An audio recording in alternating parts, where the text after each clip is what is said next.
బహిరంగ సభల నిర్వహణలో రికార్డ్ సృష్టించిన ఉద్యమ పార్టీ ఇప్పుడెందుకో తర్జన భర్జన పడుతోంది. అధికారంలో ఉన్నా లేకున్నా ప్రత్యర్థులకు అంతు చిక్కకుండా ఉంటాయి బిగ్ బాస్ వ్యూహాలు. అలాంటి పార్టీని ఒక బహిరంగ సభ నిర్వహణపై నెలకొన్న కన్ఫ్యూజన్ ఇబ్బంది పెడుతోంది. ఉద్యమ కాలంలో అయినా అధికారంలో ఉన్నప్పుడైనా బహిరంగ సభ కోసం చిటికెలో ఏర్పాట్లు చేసేది. కానీ ఇప్పుడు విపక్షంలోకి వచ్చాక పబ్లిక్ మీటింగ్ అంటే కారు పార్టీ స్టీరింగ్ పక్కకి లాగేస్తోంది ఎందుకు?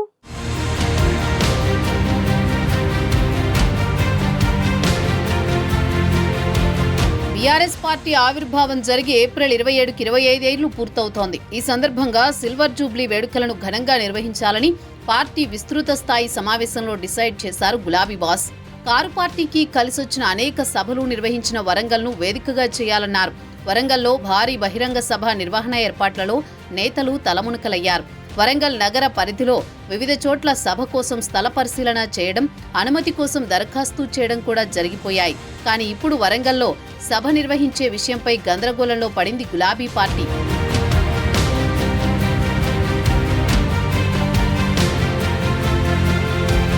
పార్టీ స్థాపించిన కరీంనగర్ గర్జన సభ నుంచి ఉద్యమ కాలంలో అధికారంలో ఉన్నంత వరకు ఎన్నో భారీ బహిరంగ సభలు నిర్వహించిన చరిత్ర గులాబీ పార్టీది. వరంగల్ సభలకు లక్షల మంది రాకతో సభల చరిత్రలో బీఆర్ఎస్ కి ఓ రికార్డే ఉంది. వారం రోజుల ముందు పిలుపు ఇచ్చినా లక్షలాది మంది తమ సభలకు తరలివస్తారని కారు పార్టీకో కాన్ఫిడెన్స్. కానీ ఇప్పుడు ప్రతిపక్షంలోకి వచ్చిన తర్వాత నిర్వహించబోయే సిల్వర్ జూబ్లీ సభపై పార్టీ ఆలోచనలో పడిందన్న చర్చ మొదలైంది. ఇదే విషయం పార్టీలో నేతలు, క్యాడర్ మధ్య గందరగోళాన్ని సృష్టిస్తోంది.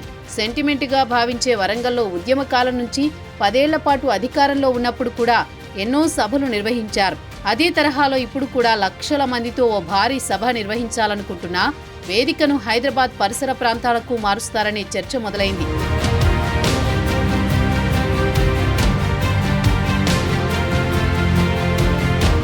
అసెంబ్లీ బడ్జెట్ సమావేశాలు జరుగుతున్న వేళ బీఆర్ఎస్ వరంగల్ సభపై సరికొత్త చర్చ మొదలైంది. వరంగల్ కంటే హైదరాబాద్ శివారు ప్రాంతంలో నిర్వహిస్తేనే బాగుంటుందనే చర్చ పార్టీలో జరుగుతున్నట్టు తెలుస్తోంది. దానికి చాలా కారణాలే ఉన్నాయంటున్నారు కొందరు నేతలు. వరంగల్లో సభ నిర్వహించాలనుకున్న ప్రాంతం అందరికీ అనుకూలంగా లేదనే అభిప్రాయంతో ఉన్నారట కొందరు నేతలు. సభ నిర్వహించే సమయం ఏప్రిల్ నెలాఖరు కావడంతో ఎండలు మరింత మండిపోతాయని భావిస్తున్నారు. అదే సమయంలో వ్యవసాయ పనులతో గ్రామ ప్రాంతాల నుంచి వచ్చేవాళ్లు బిజీగా ఉంటారు. కాబట్టి వరంగల్లో సభా నిర్వహణ కష్టమవుతుందని భావిస్తున్నారట. ప్రజలు వ్యవసాయ పనుల్లో నిమగ్నమైతే 5 లక్షల మందికి పైగా తరలిస్తామని చెబుతున్నా ఆ టార్గెట్ ప్రకారం సమీకరణ కొంత ఇబ్బంది అవుతుందని పార్టీ నాయకత్వం భావిస్తోందట. అందుకే సభా ప్రాంతాన్ని మార్చాలనే నిర్ణయానికి వచ్చినట్టు చెబుతున్నారు.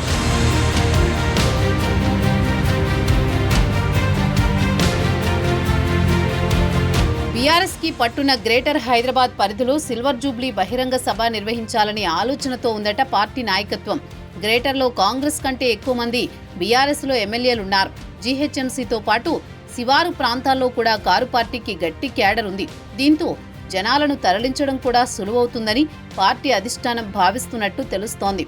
ప్రతి నియోజకవర్గం నుంచి 20,000 మందిని తరలించే టార్గెట్ ని పార్టీ ఎమ్మెల్యేలకు ఇచ్చినా తాము అనుకున్న 5 లక్షల టార్గెట్ పూర్తవుతుందని బీఆర్ఎస్ భావిస్తోంది.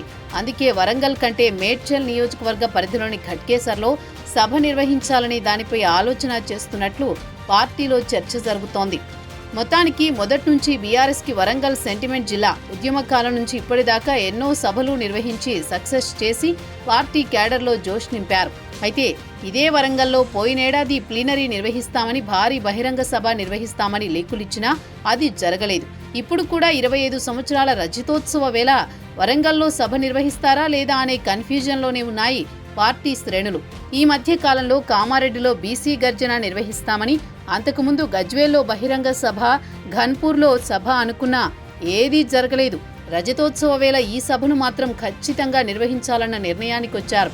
అందుకే బీఆర్ఎస్ క్యాడర్కు, పార్టీ నేతలకు అనుకూలంగా ఉండే ప్రాంతాలను సెర్చ్ చేసే పనిలో పడింది పార్టీ నాయకత్వం.